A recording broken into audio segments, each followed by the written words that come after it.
প্রথম ম্যাচটিতে ১৩ রানে হারের পর ভারতীয় টিম দারুণভাবে কামব্যাক করে ব্যাক টু ব্যাক দুটো ম্যাচ জিতেছে জিম্বাবুয়ের বিপক্ষে।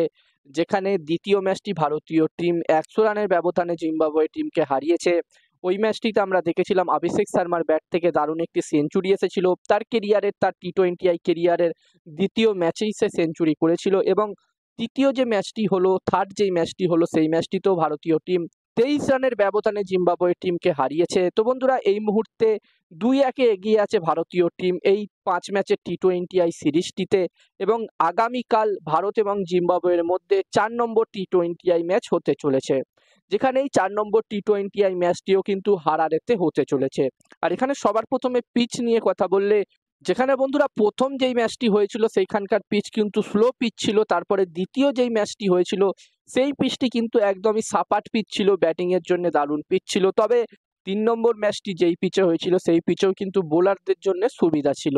এবার দেখার বিষয় থাকবে যে এই ৪ নম্বর ম্যাচটি কোন পিচে হয়। যদি এখানে এই স্লো পিচেই হয় তাহলে এখানে প্রথম ইনিংসে ১৬০ থেকে ১৭০ রান একটি খুবই ভালো টোটাল হবে এবং যদি ব্যাটিং ফ্রেন্ডলি উইকেটে হয় তাহলে এখানে ২০০ রান ২০০ প্লাস যদি স্কোর হয় প্রথম ইনিংসে তাহলে একটি খুবই ভালো টোটাল হবে। আর বন্ধুরা, যেখানে এই ৪ নম্বর ম্যাচটির জন্য ভারতীয় টিমের প্লেইং 11 নিয়ে যদি আমি কথা বলি, তো বন্ধুরা যতদূর আমার মনে হচ্ছে ভারতীয় টিম তাদের প্লেইং 11-এ কোনো চেঞ্জ করবে না, কোনো পরিবর্তন করবে না। তারা তৃতীয় ৩ নম্বর ম্যাচটিতে যেই প্লেইং 11 নিয়ে খেলেছিল সেই সেম প্লেইং 11 নিয়েই তারা খেলবে এই ম্যাচটিও। আর এখানে এই ৪ নম্বর ম্যাচটিতে কোন টিম জয়লাভ করতে পারে, ভারত নাকি জিম্বাবুয়ে? অবশ্যই এখানে তোমরা নিজেদের মতামত কমেন্ট করে কমেন্ট বক্সে জানাতে পারো। আর ভিডিওটা ভালো লাগলে অবশ্যই একটা লাইক করো।